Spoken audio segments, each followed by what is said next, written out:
A sunny day is always a reason to celebrate for the Zkaika children. They are 7 brothers and sisters. Along with their parents, they live in 2 tiny rooms. Outdoors is far better. Mohammed Zkaika is unemployed. Unemployment among Palestinians is running at 60%. In the West Bank city of Ramallah, there are a lot of Israeli curfews, but little or no work. With no income and 7 children, Mohammed cannot afford an oven, so this camping stove cooks the meals and provides heat for the family in the winter. Hawla Zkaika searches hard for domestic work. When she finds a job, the $2 a day wage doesn't come close to covering the food bills. The Zkaikas are a typical impoverished Palestinian family overburdened by the pressure of many children. Palestinians have one of the highest population growth rates in the world, 4.2% annually. We have nothing to do but make children. With a whiff of satire, Mohammed says boredom leads to a lot of children. But on a more serious note, he believes his sons and daughters will protect him and his wife against poverty when they're old. I've been a good father to them. They will not forget me. When I get old, they will not leave. I am sure that they will support me when I need help. But that support may prove to be an illusion. Ramallah is cut off from neighbouring villages because of the Israeli military siege. Except for some food peddlers and small businesses, commerce has basically come to a halt. That means more mouths to feed and clothes to buy, but no income.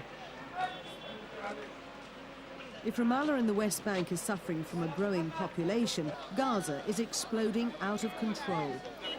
It's the most crowded tract of land on Earth. 2.3 million people are packed into a narrow strip of land. Palestinian women average an astounding 7 children per family. Between the Gaza Strip, the West Bank and Israel proper, 160,000 Arab children are born every year, compared to 95,000 Jewish children.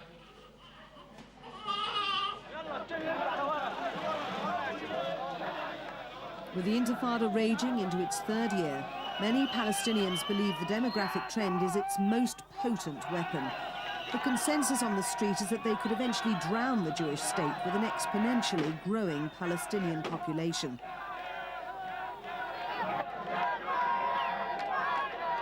Because of the fact that the Palestinian society has been long under occupation, there is this factor relating to some kind of unannounced dimension of the Palestinian-Israeli struggle, that is to say, the struggle of numbers, the struggle of demography, the struggle of either population believing that the larger they are, the more chances they have to be able to win their own cause.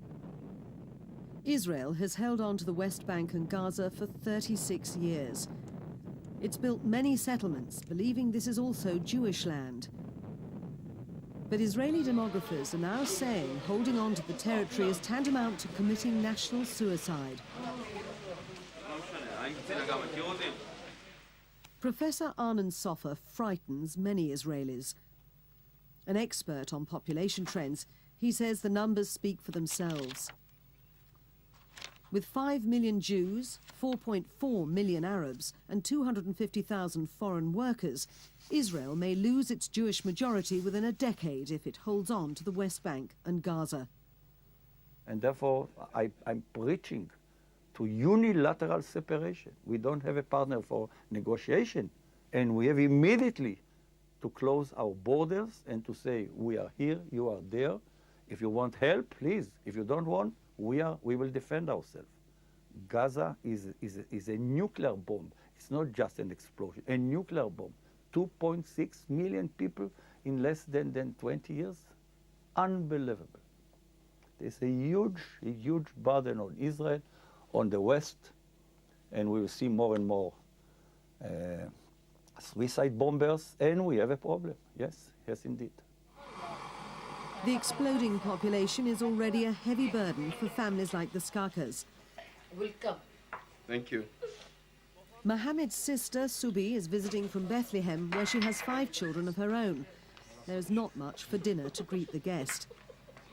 Hawla is making a salad of tomatoes and onions. Meat is out of the question. It's little nourishment for 7 children. The family hasn't paid rent in 6 months. The owners have been kind. They've not demanded the money.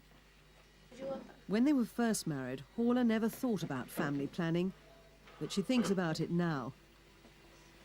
This is part of our life. It comes from our culture. It's not only me. All Arabs would like to have a lot of children in the house.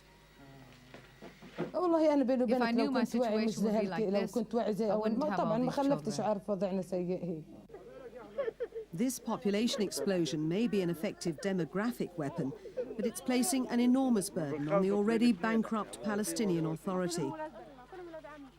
Billions of dollars are needed for schools, medical services and agriculture to feed this ever-expanding population.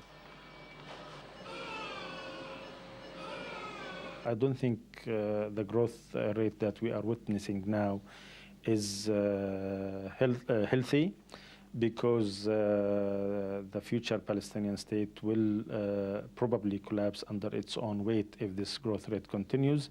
And I don't think we will ever have enough resources that will allow a Palestinian state to feed its own children the proper way, or to achieve a special or some kind of a decent standard of living the way things are moving now. A decent standard of living is out of the question for the Zkaika family. Hawla is frustrated by the fact she cannot buy her children toys, much less enough food. She's thankful for what they have to eat and a roof over their heads, even though it leaks.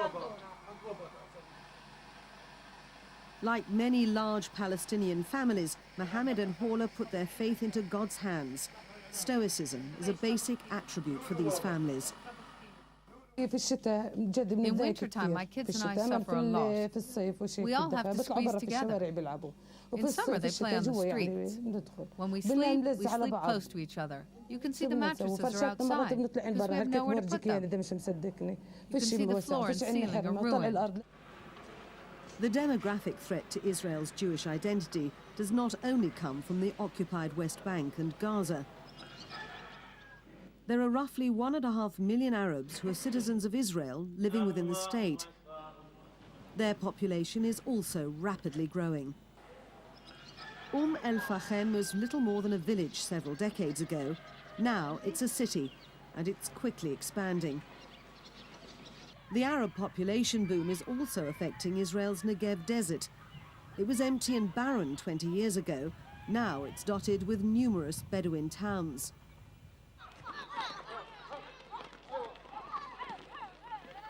For centuries, the nomadic Bedouins had large families because many of the children did not survive the harsh desert climate.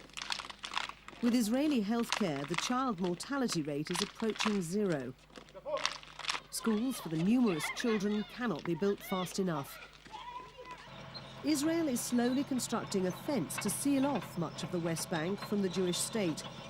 The pace of the work has been very slow because there's a reluctance among Israel's right-wing political groups to give up these territories. But some Israelis, including Professor Soffer, say the sooner the fence is built, the better. Soffer says the fence is the only way to stop the demographic threat to Israel's Jewish identity. I have a very good solution. A high wall. Such a high that even birds will not be able to fly above. They, the people who commit suicide, mothers that send their children to die as shaheeds, I don't want to be a neighbor, but I have no other choice. High wall. I'm going to renew the Berlin Wall, you know, for the next 20, 30 years. Maybe they will be part of the global village and we will see them again one day. At the moment, high wall. And then inside, we can build a wonderful, beautiful Jewish state. In the meantime, the people of the West Bank and Gaza fight an uphill battle for survival. Palestinian policymakers say they can't begin to deal with the population explosion until a measure of peace comes to this troubled land.